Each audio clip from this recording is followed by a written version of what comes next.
Hello, everyone. Welcome to Tea with GPS. We have an extremely distinguished guest today who appeared on this show about 10 months ago to discuss Afghanistan. Today, she is the most sought after expert on Afghanistan around the world because she is not only a researcher, a scholar, but also has lived in Afghanistan for about 10 years in different spells. And she has worked with the Afghan government. I don't think there is anybody of that stature and that experience in India or anywhere else in the world. So when the whole global attention is focused on Afghanistan, which is Shanthie, Mariet, Souza, almost a synonym for knowledge about Afghanistan. So we are very fortunate to have her with us today, because as you know, as I know, she is very busy answering questions of many people who want to know a lot of things about Afghanistan. So Shanti, welcome very much, and thank you for sparing this time. Thank you, Ambassador. Good to be back on the show again. Yes, you are the only one who has come a second time, so that's a distinction. Thank you. And also your kindness, I must say.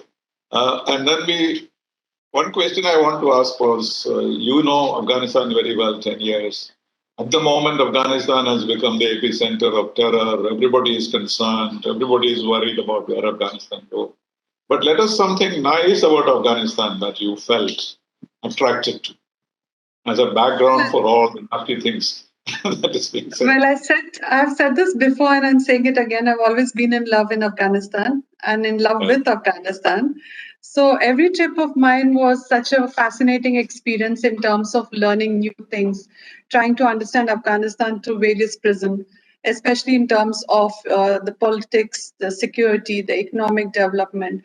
But more importantly, it's about understanding Afghans and the myths people generally have about Afghanistan. These are not those tribals who are always into war fighting mode. They are very warm, hospitable people. And the kind of hospitality and protection I got in various provinces in Afghanistan and the kind of friends I've had there, I think that's been the most positive aspect of my association with the Afghans and Afghanistan.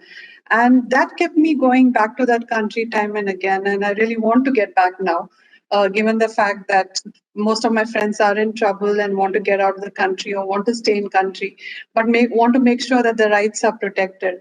So I think there's so much of work that needs to be done in that country, and it's a different feeling staying away from them and not being able to help them. So trying to do as much as I can in my own little way of talking about the situation and helping them in whatever way possible.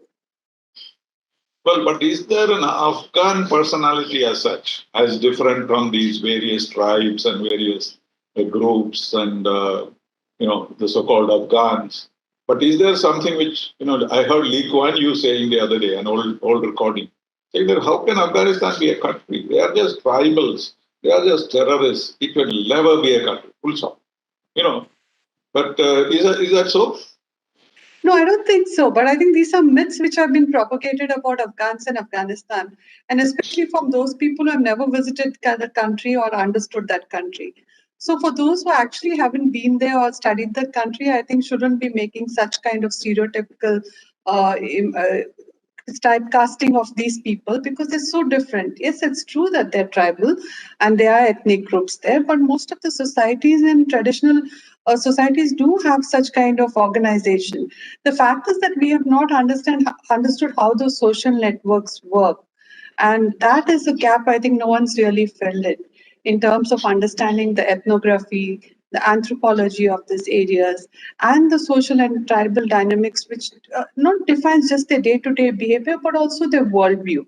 And I think here we have really misunderstood the Afghans and Afghanistan. And that's why most of our analysis about Afghanistan tends to be so flawed or so short in vision that we don't really get to the bottom of things when we are really talking about Afghanistan. And I can say with all humility that despite spending considerable amount of time with Afghans in different provinces, I still am in a learning mode. So for people who are sitting outside Afghanistan to make this kind of statements is not correct. And I think that's the shortcoming in terms of both the policy and the academic world. No, but you have done a lot of studies, research. It has been, sent around, published in international. Has it ever impacted on policies of any government? Well, I See, hope what so happens in because our system, I've been a practical diplomat myself. When I'm dealing with crisis, I know there is so much has been written, etc., but you have no time to go and study that. You are reacting, you are firefighting. So in that firefighting, people like you, are you able to influence the system in any way? Or isn't that the problem now? We are in the situation that we have the knowledge and the information, but it has not gone into the decision-making structures. Well, I think that's a fact because unlike other countries like in the US where they have a revolving door policy between the academia and the policy makers, in India we don't have that kind of exchange. And generally those in the decision making do not consult outside. And I think that's been a shortcoming in terms of exchange of information. Now, for instance, what you saw happening in Kabul has caught everybody by surprise. But we did see these things turning bad, and we didn't know that things would eventually turn so bad that you would have to face this kind of scenario.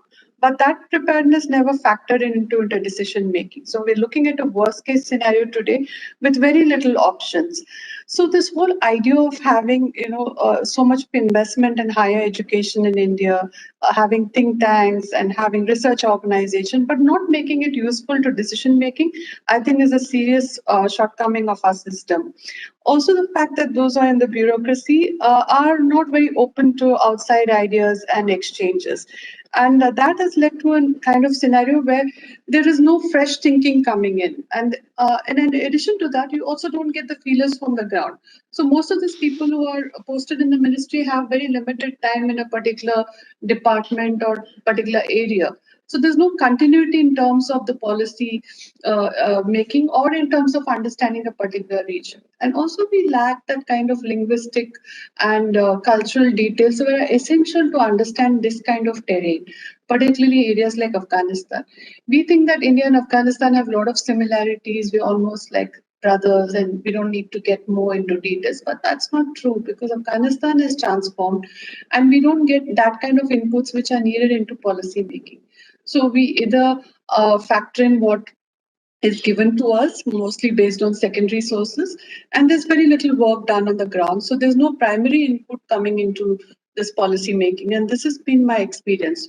So when I write a policy brief, I do write very short notes because that's when the policymaker would like to read. He doesn't have the time, or maybe the person is not interested in reading. So shorter the better, and saying things upfront helps because I think it sends message very clearly.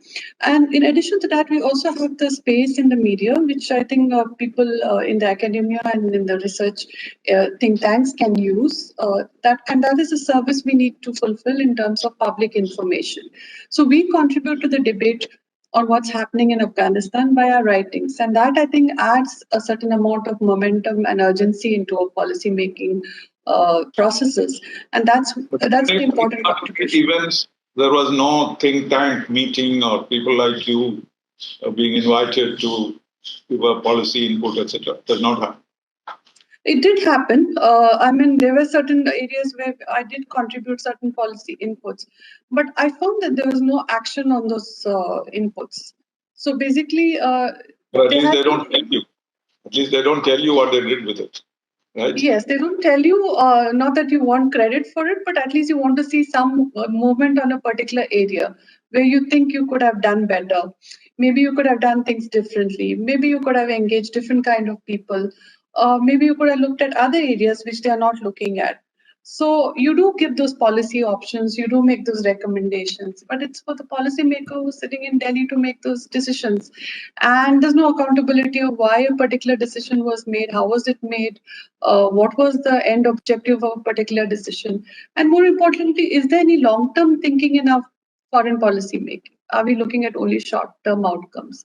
And our standard line is way different. Whole problem, and we have a policy planning division because it depended on who in charge of the policy planning division was. When DP Dhar was there, everybody went to him. Damodaran was there. After that, I don't know how many joint secretaries have come to policy planning. They may not even interact with the territorial divisions. Territorial divisions think that they know better than everybody else. Yeah, and Ambassador, as you worked in ministry, you must be knowing how the silo approach works inside the ministry between the departments. And then for them to reach out to outside is almost a no-no. Now they've started recruiting consultants and making those lateral expansion, but basically they're not looking for experts. They're looking for someone who is more a research assistant who will make notes for them. And that's to put it very frankly in terms of the expertise they're looking at. Not that I'm undermining that, but they should all make it clear that when they're looking at specialists, they're looking at senior specialists who are spending time in the field and not someone who's attending seminars and looking at secondary sources and making notes. And I think that should be very clear when you're talking. In defense of the Foreign Service, I must say that some experiments which were made in this case, they became permanent members of the service. They wanted to become ambassadors, they wanted to do these things. And that affected the morale of the service. This happened some years ago. And after that, whenever you talk about lateral entry, there is always a resistance from the Foreign Service because they take away your posts and they don't remain where they were appointed, etc. So this, both ways, I think there are suspicions of this type. But what you said was right. This system in the United States, that of course based on party politics. Though. Democrats go out and Republicans come, and they go out, they become think tanks, and they come, they become assistant secretaries. That system we don't have. But definitely people like Mr. Gujral used to emphasize this a lot. He used to organize a lot of meetings with think tanks. Then he started appointing many of them as ambassadors. Then everybody said, oh, this is a red line. No, you can't get into my terrain, right? And that's the shortcoming of the ministry in terms of territoriality. I mean, I wouldn't want to be an ambassador just because I got into the ministry, but if I deserve it, definitely. And certain amount of competition for the bureaucracy is also good. You know, you get very complacent that after a certain period of time, you can just become a joint secretary and then an ambassador and then a secretary, and your career trajectory is very secure and fixed. And that doesn't really help the ministry or the individual. So I think certain amount of positive competition should be injected into the system.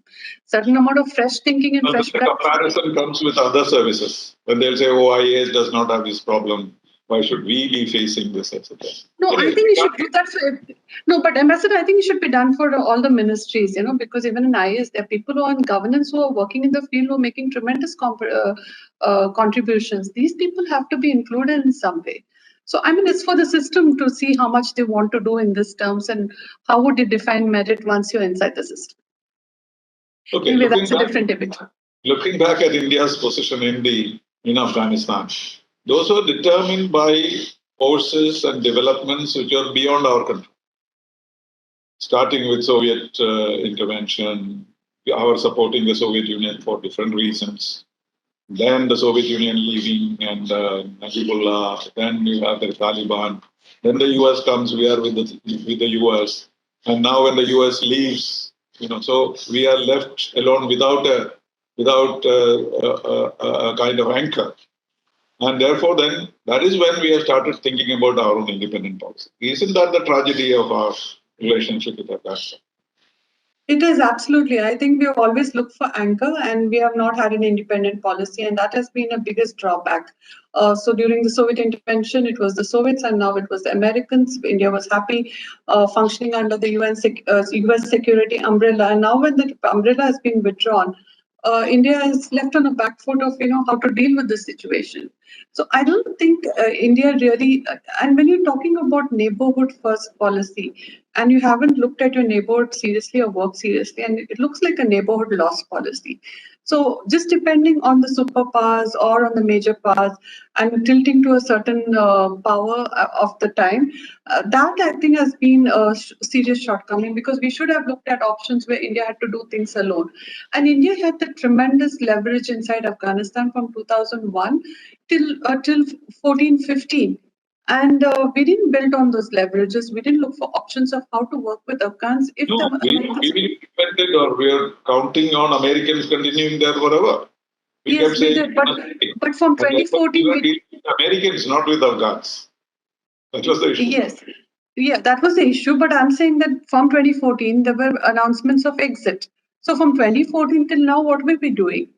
Going by whatever Americans said, or we were hoping that they will stay because they can't get out of Afghanistan. We had our own calculation based on I don't know what, because these are not real-time calculations about foreign policy making. These are unknown variables on which you have hinged your policy, and that investment, which is almost more than 3 billion US dollars, and one of the largest regional donor, is today left on a situation where you can't even evacuate your own national CC. I was one of those who always said that this was unwise to spend money in Afghanistan.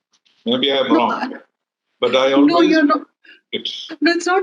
Ambassador, it's not about spending money there. I mean, actually, even if you look at the money which is given to Afghanistan, well, investment. We knew that they will turn against you and throw this all out.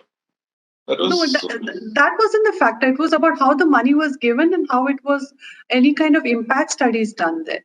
So we gave a lot of money. We had a lot of elite buy-in, but how did it translate on the ground is a fundamental question. India got tremendous goodwill in Afghanistan. Ridiculous by saying that India is building libraries in Afghanistan. You remember? Yes, I do. But I think President Trump is not the right person to make a statement of. Did not appreciate the $3 billion that we spent. In fact, Trump said, you are making a lot of money out of trade with us. Why don't you go and spend some of it in Afghanistan? This is the kind of statements we got from the Americans, for whom, we were kind of supporting them and so on. Similarly, the Soviet Union. At that time, we supported the Soviet Union for our own reasons, naturally, so that Pakistan does not get hold of Afghanistan. But at the same time, now look at them. They don't even remember those days. We are talking about the consensus of the 90s, Iran, Afghanistan, Soviet Union and India. But did they respond to that? They said nothing about the consensus of the 90s. So what I'm saying is, our policy has been disparate depending on the circumstances and firefighting. And till Taliban entered Kabul, or maybe 3 days before, 4 days before that, we started all these diplomatic initiatives. What could it have done? And the Americans themselves did not expect what happened. So how could we have expected? I think there were certain feelers and indicators from the ground. So I don't know what was the issue in terms of looking at, having options based on those calculations. And secondly, interestingly, as Americans made the announcement and things were turning bad, there was no sense of how much our investment in that Afghan-led, Afghan-owned and Afghan-controlled processes were. When the Afghan president himself led the country. And this was a president on which... Weren't they corrupt, this whole structure? It was. But again, here, our fundamental flaw was we gave money to individuals, not to institutions. And that's what most of the international community did. Though India did give money through the Afghan government, but there was no accountability of how that money was spent. So we actually don't know how much money was actually spent. So when you say 3 billion, these are in pledges. We don't know how much was actually allocated and how much was spent. So there's no accountability of that kind, which was necessary. Secondly, how was it spent inside Afghanistan? Did Afghanistan need that kind of money? Did it have that capability to absorb that kind of aid? Or was that aid completely siphoned off in some areas? So, but we didn't want to take those Western notions of accountability or democracy or institution building. We just wanted to give money so that it meets Afghan needs and priorities, and then you accrue goodwill. Which this worked initially because it was a humanitarian crisis in 2001 till 2005. And a lot of ambassadors there have done a lot of good work. The problem was in New Delhi. They didn't have a vision of how to make this kind of studies to see, what is the impact the state is making. Can we do a little more on institution building? Can we do something on revenue generation? There's so many people who worked on customs, on revenue and budget and all of that. And at the end, Afghanistan hardly had a budget of its own. It was always dependent on external aid, and it continued being a rentier state. So what were we feeding that money into a system where it just gets siphoned off? And we don't build the capabilities inside the system for them to generate their own revenue, pay their own soldiers, pay the bureaucrats. Most of the civil servants, they were getting paid by UNDP. So how would you have a nation-building project where there's no national sentiment or a budget where the civil servants get paid by their own budget? So these were the fundamental questions which no one asked. And we say that, we don't want to do nation building, but you didn't do any building out there. It was just destruction of a system which was built on conflict. And it was an ongoing conflict situation. It was not a post-conflict situation. And there again, I think we But the Taliban or the main, whatever the political bodies opposed to United States, they must also been aware of what we were doing. So what happened was historically we were against the Taliban from 1979 to 2021. We were adversaries to them. So then how do we expect them to have any deal with them or negotiations? How do you recommend that we should have talked to them? Were they ready to talk to us? Well, initially, a couple of years back, they did send some feelers because in some of the provinces where the Taliban exist, they were quite appreciative of India's aid and development assistance because there was general acceptability of India's aid among the Afghans. But we never picked on that. But that having said that, these are people who are in the provinces, not the leadership. So we didn't engage the leadership in any way because they were based in Pakistan. So we actually don't have any connect. But what options are we left with? I mean, this is a. No, but that also is the reason why Pakistan may have been countering us. So you have Pakistan countering you, who have great influence there. Secondly, we are on the side of the so-called occupation forces. And so whatever we did, we knew very well that this would be wasted. It would not have a long-term impact on the situation. That is what we are seeing today. And so what I'm saying is our not having a dialogue with Taliban was a natural consequence of these various developments into which we were caught. So an Afghan identity, who do you deal with? You don't deal with the American supported Ghani government. You don't support the Taliban. Then, of course, the Northern Alliance was friendly to us, but that disintegrated. So India was caught in this whole whirlpool. It was, but it could have made some smart choices, which it did. Because, for instance, when the election results were announced in 2014, and you did have Dr. Abdullah and Dr. Ghani competing and declaring the fraud in the elections, I think should have taken some position then about how to support a leader who has actually won in some way and had some credibility. So constantly we missed out on a lot of opportunities inside Afghanistan to put our foot down and say that we will support certain leader or certain faction. So, likewise with the Taliban. So when they did set feelers, we were not interested then because we wanted to support the Afghan government and not undermine that. Now the Taliban is back in power, and then there's a vice president who's become the caretaker president, Amrullah Saleh, who's picked up the resistance, but India doesn't know what to do with it. So these, I mean, nobody is talking to Saleh. Yeah, that's the thing. No, I'm not. I don't see any signs of that because he's being beleaguered at the moment, and he needs assistance. So I'm not saying that India should go into some covert resistance with them. What I'm trying to say that India has a seat in the UN Security Council. So the democratic government, however imperfect it is, was represented by Saleh. So he's legitimate in his own rights. At least you can take up this issue and see whether you're going to recognize a terrorist organization who's captured power or you're going to recognize the government which was there and which has been forced into this kind of a resistance movement because there's no recognition for it. So this is a classic case of international law of how do you deal with this scenario where you have a legitimate leader in that country who's put up resistance to what is occurring. No, but suppose Saleh had wanted to go to the UN, he would not have been given a visa.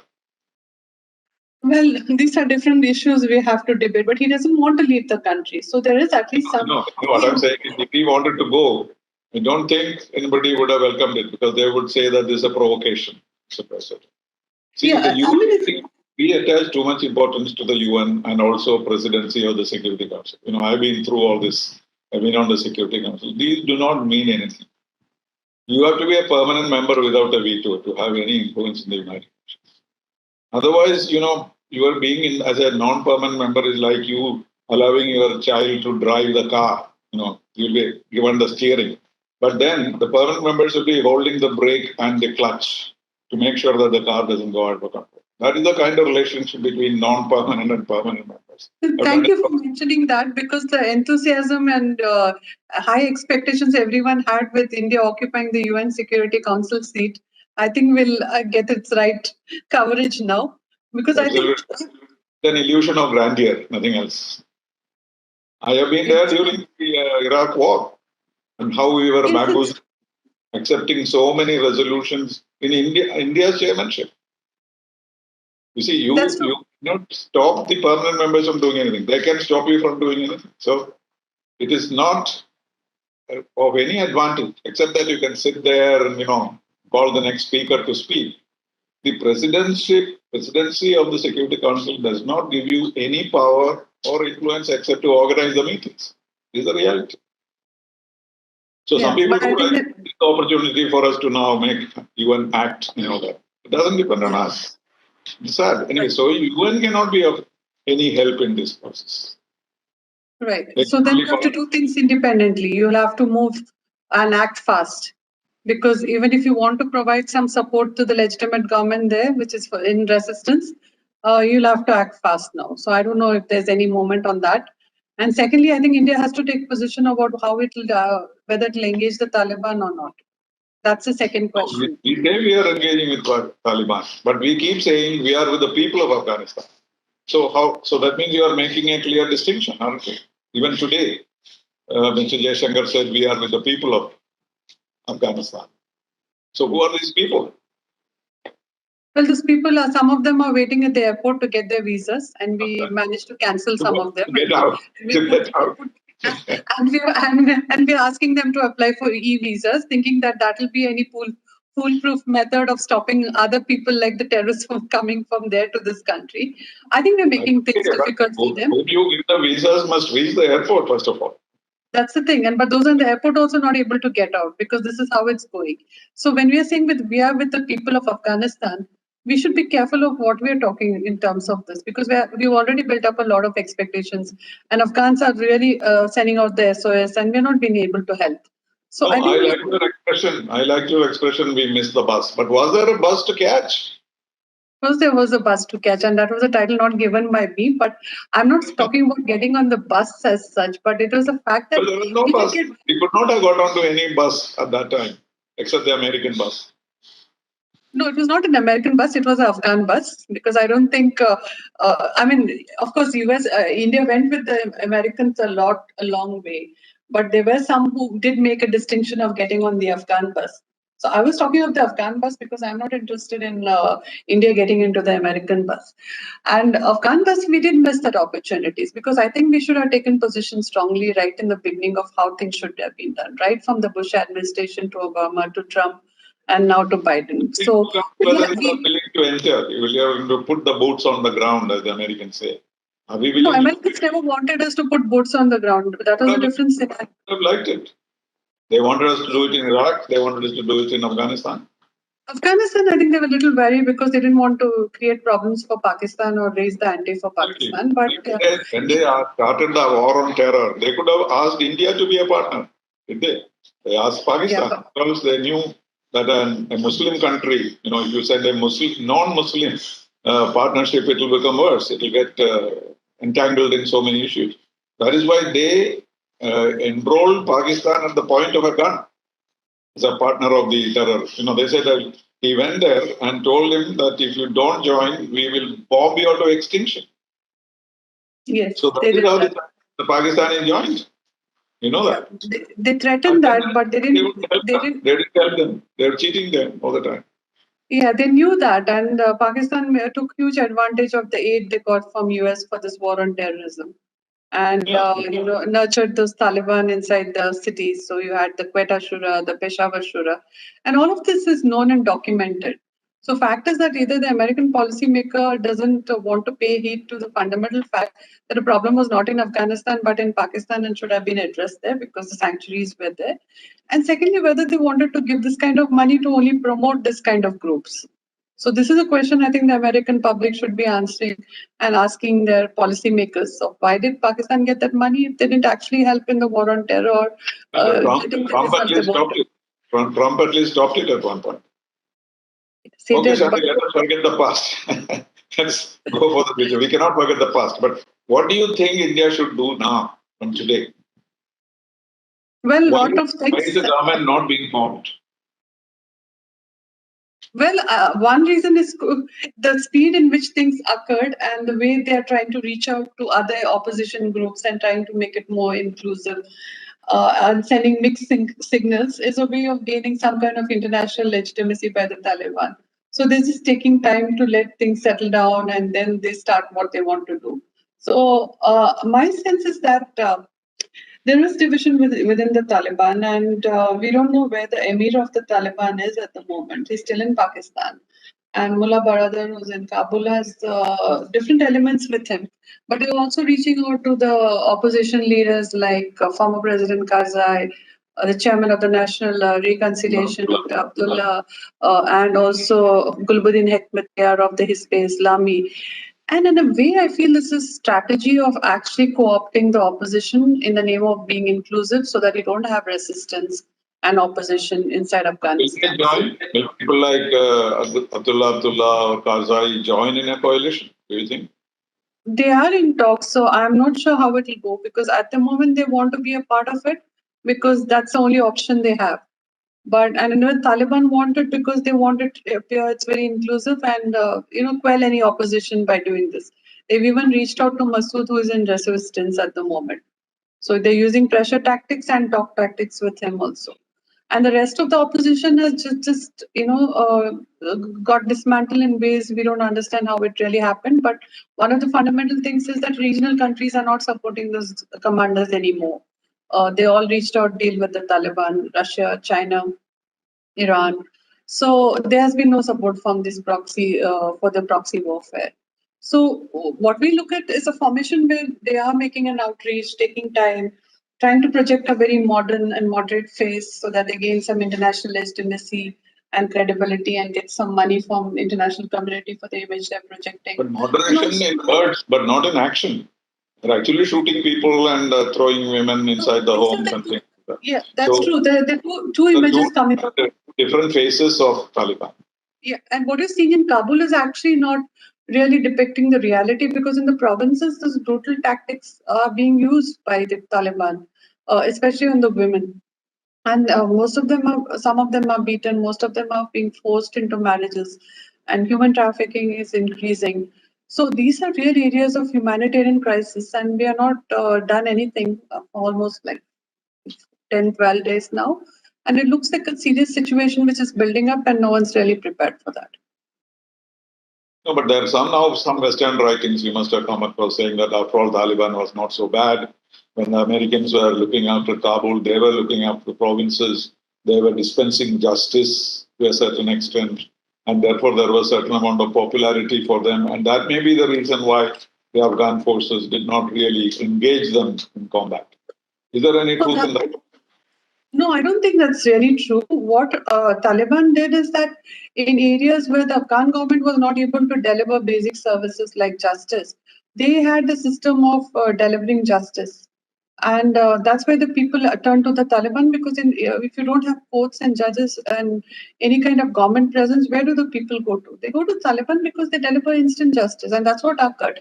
So in areas where they set up shadow governments and they That was Sharia justice in any case. yeah, whatever is acceptable to the people. Justice is justice as long as it's delivered. The problem of the whole Afghan government was that there were no systems of delivery, be it in terms of health, education, justice, none of them. So people turned to the Taliban.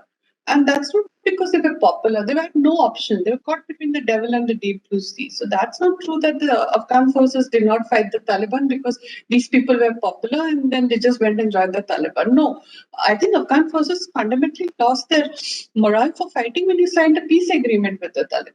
You sign a peace agreement and then you ask them to fight the Taliban. What kind of morale do you expect from the Afghan army? And the crisis which was created by the Americans for the Afghan government by not involving them in the peace agreement, forcing the terms of the peace agreement on them, including the release of 5,000 prisoners on a sovereign Were country. we also misguided by that 2020 agreement? Did we think that this is going to work? No, but it's not about being misguided. I don't think they had much options and voice in that agreement. It was an agreement between United States and the Taliban, and there were a lot of secret annex which no one has really got any access to. And it says Taliban So, government which the US does not recognize. So what is the meaning of that, that agreement? right? That's a different thing. But the whole issue is like when you're talking about the Afghan army, how did it collapse? Why did it disappear the way it did? One is that you have signed an agreement. You're not supposed to fight with the Taliban. You have to have peace deal with them. And the second thing is that the leadership did not give them the direction which was needed. If the president leaves the country, how do you expect the forces to fight? So this was, I think, created crisis in a sense that the Afghan army lost a morale and they're still ready to fight. So some of the forces are still gathering in some places and building up their own resistance. But then you would always say that these are tribal militias have got together. But that's the reality of Afghanistan because even in this 2 decades, who really actually built an army to fight insurgencies? You have not. You have not. You have actually built the military to fight. Okay, Shanti, now we are coming to the end of our discussion. Now we are in a particular situation today, and we have lots of hopes and expectations about Afghanistan. What do you think are the options for India today as the situation exists? Well, I think the immediate option is of actually engaging the Taliban at certain level for reasons of one is evacuation of nationals and friends of Afghanistan who need assistance in getting out of the country. That's immediate. But secondly, more importantly, is about continuance of the aid and development projects that India has in Afghanistan because there has to be some continuity. And third is also maintaining some kind of presence there because the Taliban haven't actually asked India to leave. So certain amount of engagement is necessary. But I just want to make a distinction that engagement should not mean recognition to the Taliban. So there has to be a difference between these two. So if India can provide aid and continue with its policy and can have some leverages inside Pakistan and the Taliban there, I think it will be useful policy to sustain that kind of engagement rather than disengage completely. And given the experience India had in the 1990s, where it disengaged and then there was emergence of the Taliban and the incidents which occurred after that, which have left bittersweet memories of IC-814 hijacking and also the anti-India groups finding base in Afghanistan during the Taliban times and being used in India. So I think they're real concerns. So immediately I think we should look at engagement, but long term we should also look at having some alliance within among the democratic countries of seeing how we can actually see that the government, which is the assistance at the moment, gets its legitimate rights because ultimately they were elected by the people of Afghanistan and protecting those rights and is also critical to India given that India has to play a huge leadership role and also people who had invested in India, especially the women's groups and they needed help from India. And I think we should be able to do that because that is important in terms of sending out message, just not to the Afghans, but also to the region, that India is a reliable partner. And India had signed an agreement of strategic partnership with Afghanistan in 2011, which is the first India had signed with any neighboring country and the first Afghanistan had signed with any country. So there is a strong bond there, which looks actually for engagement on the regimes of the day. And we are faced with a situation where we have to deal with the scenario as it evolves. So, certain level of engagement followed by long-term commitment to the Afghan people in continuing the assistance through them. I think reducing our presence, but making Afghans capable and enabling their potential to carry on these projects will be critical. Well, these are, of course, not very short term. I think it will be slightly longer term. Because first the government has to be formed, the Taliban's attitude has to be known, the Chinese attitude, Chinese intervention, Pakistan, how much will they allow us to do all this? What would the US do? So there are so many imponderables here. But what you say is right. There is only one option, to have a friendly government in Afghanistan. And whatever we can do to do that, we must work hard. And that, I think, is the message that we are getting from you. Definitely, it is important for us to have influence in Afghanistan, and we should try as hard as possible from a humanitarian perspective as well as from a strategic perspective. Thank you very much, Shanthi, for spending some time here on Tea with TPS. It has been an enlightening conversation, and thank you very much for all the contribution you are making for India-Afghanistan. Thank you very much. Thank you, Ambassador. Thank you for having me on board. It was wonderful talking to you again on my favorite country and favorite subject.